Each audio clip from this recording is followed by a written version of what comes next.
नमस्कार, बहुत स्वागत आप सभी का। मैं हूं सुशांत सिन्हा। कंगना रनौत कितनी फायरी नेता हैं और किस तरह की अभिनेता हैं, ये सब जानते हैं और उनकी चर्चा हर तरफ होती है। हाल में उन्होंने कॉकरोच जनता पार्टी वालों को लेकर कुछ बोल दिया था, उस पर बड़ी कंट्रोवर्सी हो गई और अब वो फिर विवादों में हैं क्योंकि उन्होंने कृति सेनन के कपड़ों को लेकर कुछ बोल दिया। चौतरफा उन पर हमले हो रहे हैं और आपके हिसाब से ये हमले क्यों हो रहे हैं? क्या कंगना जो कह रही है वो सही है, नहीं है? कमेंट करके जरूर बताइएगा, क्योंकि पूरा विवाद अभी हाल में जो चल रहा है वो कृति सेनन के एक एड को लेकर चल रहा है जिसमें उन्होंने इस तरह के कपड़े पहने थे। रक्षाबंधन का एड था। अब इस पर कंगना रनौत, जो कि अनफिल्टर्ड रहती हैं, जो दिल में है वो मुंह पर बोलती हैं, उन्होंने इस पर सवाल खड़े कर दिए कि भाई ये कौन सा कपड़ा पहनने का तरीका है राखी के एड में। उन्होंने कहा, और जो लिखा पहले आप वो देखिए, उन्होंने कहा कि it is a wonderful time to be a woman, यानी ये महिला होने के लिए एक बहुत अच्छा समय है। Our closets are full of variety of clothes, यानी मतलब हमारे अलमीरा में बहुत कपड़े अलग अलग तरीके के भरे हुए हैं। Today's women is a global women, from cocktail dresses to lehenga choli jeans sari, मतलब तरह तरह के हमारे पास ड्रेस मौजूद हैं और आज की महिलाएं मॉडर्न है, वो खुद कह रही हैं, ऐसा नहीं है कि नहीं कह रही हैं। लेकिन उन्होंने ये कहा कि why would you tie your brother a rakhi in your bikini undergarments? Where are all your styling options? Ha ha ha, the advert looks intentionally creepy. मतलब कंगना रनौत का कहना था कि भाई अगर इतने सारे कपड़े आपके पास भरे हुए हैं, कोई बहन जो है एक एड में अगर दिखाई जा रही है तो वो इस तरह के कपड़े, जिसको वो कह रही कि बिकनी है, इस तरह के कपड़े में दिखाने का क्या मतलब है उसका। तो उन्होंने कहा कि ये जानबूझ के दिखाया जा रहा है और बहुत क्रीपी लग रहा है, ये ठीक नहीं है। आपके हिसाब से कृति सेनन के कपड़े क्या आपको रक्षाबंधन के एड के लिए ठीक लग रहे हैं, नहीं लग रहे हैं, ये जरूर बताइएगा, क्योंकि सोशल मीडिया पर लोगों ने कहा कि भाई ये जब ईद का को लेकर कुछ कहती हैं तब तो पूरे कपड़े ढके हुए पहनती हैं, लेकिन राखी में ऐसे कपड़े पहनते हुए एड में दिख रही हैं, इसको लेकर बड़ी कंट्रोवर्सी हो गई। राहुल गांधी भी कूद गए। What a woman wears, what she does and where she goes is her choice। तो ये महिलाओं के मामले में कह रही है उनकी चॉइस है। तो जब मेलोनी का मजाक उड़ रहा था नरेंद्र मोदी को लेके, तब महिला की इज्जत समझ में नहीं आ रही थी। शाहबानो के साथ इनके पिता की सरकार खड़ी नहीं हो पाई थी। आज भी हिजाब के मामले में ये लोग मुंह नहीं खोल पाते हैं, लेकिन यहां पर कह रहे हैं कि महिला का अधिकार है, तो दूसरे तरफ भी बोल के दिखाना। लेकिन राहुल गांधी ने बोला तो उनके सिपाही कूद पड़े। देखिए इमरान मसूद क्या कह रहे हैं। मैं तभी तो कह रहा हूं, कंगना ने अपने कपड़े तो देखे नहीं कभी कि वो उसने कैसे कपड़े पहने, दूसरों के कपड़ों पर कमेंट करने चल दिए। तो ये भाई साहब कह रहे हैं कि कंगना ने कभी अपने कपड़े तो देखे नहीं। भाई कंगना रनौत कहां कह रही हैं कि आप छोटे कपड़े मत पहनिए, वो तो कह रही हैं कि भाई इतने तरह के कपड़े जो हैं वो हैं, सब पहनिए, मॉडर्न महिलाएं हैं, सबको पहनना। वो तो कह रही है राखी के एड में इस तरह के कपड़े पहनने का क्या मतलब है। उन्होंने किसको क्या कपड़े पहनने चाहिए इस पे लेक्चर नहीं दिया है। वो कह रही है किस मौके पे क्या कपड़े पहनने चाहिए, इस पर वो अपनी बात रख रही थी और इसको लेकर कंट्रोवर्सी हो गई। वो सुप्रिया श्रीनेत भी कूद पड़ी कि भाई कंगना रनौत को समझना चाहिए। जरा सुनिए एक बार। एक फिल्मी अदाकारा नहीं है कंगना जी, अब एक चुनी हुई सांसद हैं, इसलिए जब वो जो कुछ कहती हैं उनको थोड़ी जिम्मेदारी से कहना चाहिए। पहले उन्होंने किसानों को अपशब्द कहे, फिर उन्होंने कहा मैं आरक्षण में बिल्कुल यकीन नहीं करती, आरक्षण खत्म हो जाना चाहिए। फिर उन्होंने जो महिलाएं बैठकर अपने हक की लड़ाई सीएनआरसी के समय लड़ रही थी या किसान आंदोलन के दौरान, उनको कहा ये भाड़े की औरतें हैं। फिर उसके बाद उन्होंने इस देश के युवाओं को, जो देश के सबसे प्रॉमिसिंग युवा हैं, जो देश का भविष्य है, वर्तमान है, उनको जनरेशन गटर कह डाला। अब जो वो कर रही हैं वो उनकी झुंझलाहट, उनके फ्रस्ट्रेशन की निशानी है। आपकी साथी कलाकार हैं, आपकी इंडस्ट्री से ये लड़कियां आती हैं, ये भी होनहार हैं, आप भी बड़ी अच्छी अदाकारा, आप भी बड़ी होनहार अदाकारा हैं। आप जो अब कर रही हैं, उनके कपड़ों पे कमेंट करना, उनकी लाइफस्टाइल पे कमेंट करना, किसी की वेशभूषा पर बोलना, ये दिखाता है कि आपकी कितनी मिसोजिनिस्ट। तो ये आज बता रही हैं कि किसी के कपड़ों पे कमेंट नहीं करना चाहिए, जबकि ये खुद एक ट्वीट की थी, बाद में जो है वो डिलीट करना पड़ा, ट्वीट या इंस्टाग्राम पोस्ट किया था, जिसमें उन्होंने कंगना को बहुत छोटे कपड़ों में दिखाया था और लिखा था मंडी में क्या भाव चल रहा है। तो कौन क्या सोच रखता है वो सबको पता है, ऐसा नहीं है, लेकिन सब कंगना को जो है टारगेट करने पर इस वक्त लगे हुए हैं। जबकि आप सच्चाई देखिए कि पूरी कंट्रोवर्सी जब हुई उसके बाद उस एड को हटा लिया गया। भाई अगर आपको लगता है कि कोई दिक्कत ही नहीं थी, सब कुछ ठीक था, तो ऐड क्यों हटाया गया? नहीं हटाना चाहिए था। लेकिन लोगों का सेंटिमेंट भी कंपनी को समझ में आया कि भाई ये तो ठीक नहीं लग रहा है इस हिसाब से।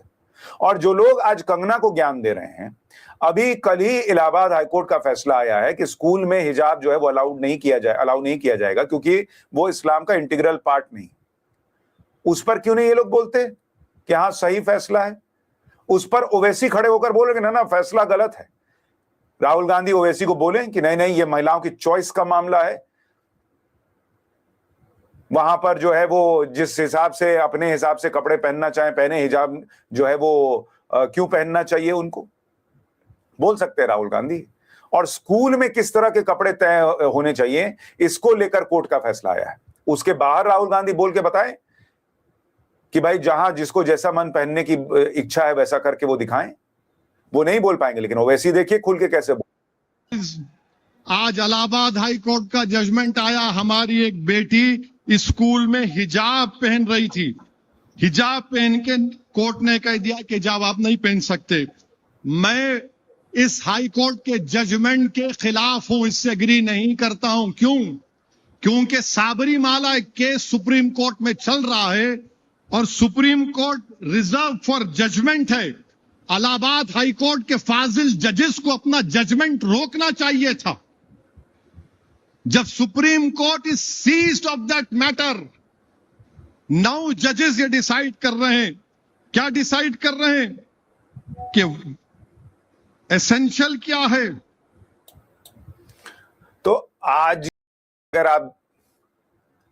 की डेट में अगर आप देखेंगे, असदुद्दीन ओवैसी जो है वो ये कह रहे हैं कि सुप्रीम कोर्ट के फैसले का इंतजार करना चाहिए था। तो इतना ही सम्मान सुप्रीम कोर्ट के फैसला जो आया था राम मंदिर को लेकर, उस पर भी दिखाया कीजिए। लेकिन मैं आपको ये इसलिए दिखा रहा हूं कि आप देखिए ओवैसी कितने क्लियर हैं कि उनको अपने मजहब के हिसाब से जो चीजें सही लगती हैं उस पर उनकी राय एकदम क्लियर रहती है। लेकिन इस तरफ आप देखिए कि राखी में क्या एक बहन इस तरह के कपड़े पहने ना पहने ये बोलने पर सब कंगना जो है उन पर अटैक करने लग गए कि ना कंगना रनौत ने ऐसा कैसे बोल दिया। कंगना रनौत क्या कह रही है वो आपको दिखाऊं। उससे पहले एक दिक्कत यह भी है कि यहां स्वामी रामदेव भी कंगना रनौत पर बोल गए, जबकि कंगना रनौत ने क्लियर किया था कि उन्होंने जो है वो सारे भारतीय युवाओं को जो है वो गटर छाप नहीं बोला है। लेकिन उसके बावजूद उनसे एक इंटरव्यू में पूछा गया तो उन्होंने जो है कह दिया कि उसके कारनामे कैसे रहे, उनकी जवानी कैसी रही है। कंगना रनौत के गटर छाप वाले बयान पर बाबा रामदेव ने बोला था।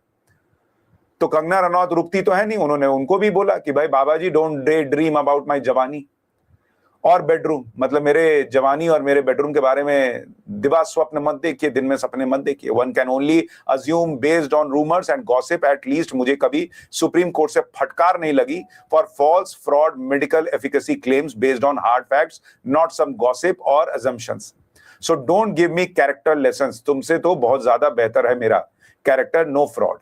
तो उन्होंने स्वामी रामदेव को लपेट दिया कि भाई हमें कोर्ट से फटकार तो नहीं पड़ी कि हम जो है फर्जी सामान बेच रहे हैं या फर्जी क्लेम कर रहे हैं चीजों को लेकर। स्वामी रामदेव से पूछा गया, वो और भड़क गए। उन्होंने देखिए फिर क्या कहा इस पर। तो का अभी क्या बोलूं, मैं विवाद को बढ़ावा नहीं देना चाहता। स्वामी रामदेव क्या है ये देश जानता है, स्वामी रामदेव का योगदान क्या है ये देश जानता है। इसलिए मैं ओछे लोगों के बारे में कोई टिप्पणी नहीं करना चाहता। तो स्वामी रामदेव जो है वो कंगना रनौत को ओछा बता के चले गए। लेकिन दिक्कत मैं जो कह रहा हूं कि भाई स्वामी रामदेव और कंगना रनौत को आपस में लड़ने की कोई जरूरत ही नहीं है, लेकिन यहां यही हिसाब चल रहा है। उस पर फिर कंगना रनौत का भी जवाब आ गया। देखिए उन्होंने क्या कहा है। मैं देखती हूँ हर एक आए दिन ये इस तरह के लोग, चाहे वो आशुतोष राणा हो जो कहते हैं कि कुत्ते की तरह भौंकते हैं, चाहे सोनू सूद टाइप लोग हैं जो कहते हैं कि मुझे तरीका सीखना चाहिए, राखी सावंत टाइप लोग हैं जो मेरे चरित्र पर जो है हर तरीके की भद्दी टिप्पणी करते हैं, तापसी पन्नू टाइप लोग हैं जो मेरे माता पिता को, मेरी परवरिश को, मेरे बैकग्राउंड को अपमानित करते हैं। ये लोगों के लिए मेरा सिर्फ एक मैसेज है कि अगर आप लोग मेरे समान 1% भी लाइफ में सक्सेस नहीं कमा पाए हो तो मैं आपका कोई भी ज्ञान नहीं सुनूंगी। सब फेल और बिल्कुल अनवांटेड लोग जो हैं, मुझे जब देखो 4 गालियां देते रहते हैं मीडिया में आने के लिए। पहले आप कंगना रनौत बनो तो सही, आप बन के दिखाओ ना। लेकिन आप लोगों की मैं बिल्कुल कोई भी सलाह मशवरा नहीं सुनूंगी। कोई कुत्ता कह रहा है, कोई माता पिता को गाली दे रहा है, कोई कहता है टांग उठाती है। मैं ये भद्दी टिप्पणियां नहीं सुनूंगी। ये भूखे नंगे लोग मुझ पे लैच ऑन नहीं हो सकते हैं। Enough is enough. पेरेंट्स को नहीं छोड़ रहे हैं। कोई आशुतोष राणा जैसे कह रहे हैं कि कुत्ते की तरह भौंकती है। आप पहले कंगना रनौत बन के दिखाइए। अगर जो पर्सन मुझसे ज्यादा सक्सेसफुल है, मुझसे ज्यादा माननीय है, सम्माननीय है, उनकी मैं सलाह लूंगी। बाकी तो कंगना रनौत कह रही है कि भाई मेरे साथ जो हो रहा है, मतलब उनके साथ जो हो रहा है, वो सारी सीमाएं लांघ कर हो रहा है। कोई कह रहा है कि कुत्ते की तरह भौंकती है, कोई जो है वो उनके कैरेक्टर को लेकर सवाल उठा रहा है। तो इस तरह की टिप्पणियां जो हैं वो सही नहीं, और इसीलिए उन्हें जवाब देना पड़ रहा है। कुछ लोग तो ये भी कह रहे हैं कि भाई अपने आप को सक्सेसफुल बता रही हैं, लेकिन उनकी तो पिछली 6 की 6 फिल्में फ्लॉप रही हैं। भारत भाग्य विधाता फ्लॉप, इमरजेंसी आई वो डिजास्टर रही, तेजस आई डिजास्टर रही, धाकड़ आई डिजास्टर रही, उसके बाद थलाइवी आई वो फ्लॉप रही, और पंगा आई वो भी फ्लॉप रही। तो आखिरी जो उनकी फिल्म हिट या सुपर हिट बताई जाती है वो क्वीन थी 2014 में, और तनु वेड्स मनु रिटर्न्स थी 2015 में। तो लोग अब ये दिखा के कह रहे हैं कि आप दूसरे को सक्सेसफुल होने के लिए कह रही हैं। आपका खुद का 6 फिल्मों का ट्रैक रिकॉर्ड तो लास्ट ये है कि सारी फिल्में या तो फ्लॉप रही हैं या डिजास्टर रही हैं। तो कंगना रनौत जो है वो इस तरह की कंट्रोवर्सी में बार बार पड़ जाती है। मुझे लगता है उनको थोड़ा टारगेट भी किया जाता है, क्योंकि बहुत सारे लोग बहुत कुछ बोलते हैं। लेकिन मैंने देखा है कंगना अगर कुछ बोलती हैं, चूंकि वो मुखर होकर बोल देती हैं, तो उनके पीछे लोग एकदम से हाथ धोकर पड़ जाते हैं। कंगना को भी अननेसेसरी कंट्रोवर्सी से दूर रहना चाहिए, क्योंकि कई बार जो वो अब चूंकि बतौर सांसद हैं और बहुत कुछ जब कहती हैं, तो उसको जानबूझकर भी पॉलिटिकली मोटिवेटेड होकर भी लोग जो है वो टारगेट करते हैं, ताकि वो सीधे जो है वो किसी तरीके से सरकार से जोड़ें, फिर नरेंद्र मोदी से जोड़ें और कहें देखिए इनके नेता जो है वो किस तरह की बात कर रहे हैं, सांसद इनकी किस तरह की बातें बोल रही हैं। तो अब कंगना रनौत सिर्फ फिल्म स्टार नहीं है, उन पर हमले चौतरफा होते हैं। लेकिन कंगना को अपना जो ये व्यवहार है, उनका जो व्यक्तित्व है कि वो खुलकर बोलती है, ये भी नहीं छोड़ना चाहिए। क्योंकि आज की डेट में देखिए महिलाओं को चुप कराने का एक सबसे बड़ा जरिया बन जाता है उनके कैरेक्टर पर सवाल खड़े कर दो। बहुत इजी तरीका है, और ये आज से नहीं काफी समय से चला रहा है। आजकल थोड़ा ज्यादा होता है क्योंकि सोशल मीडिया 4 बातें 10 बातें लिख दो। तो कंगना चूंकि मुखर होकर बोलती हैं तो लोगों को पसंद नहीं आता। तो क्या है भाई, उसकी जवानी कैसी रही है, बेडरूम क्या है, नहीं है, 10 तरह की बात लोग बोल सकते हैं।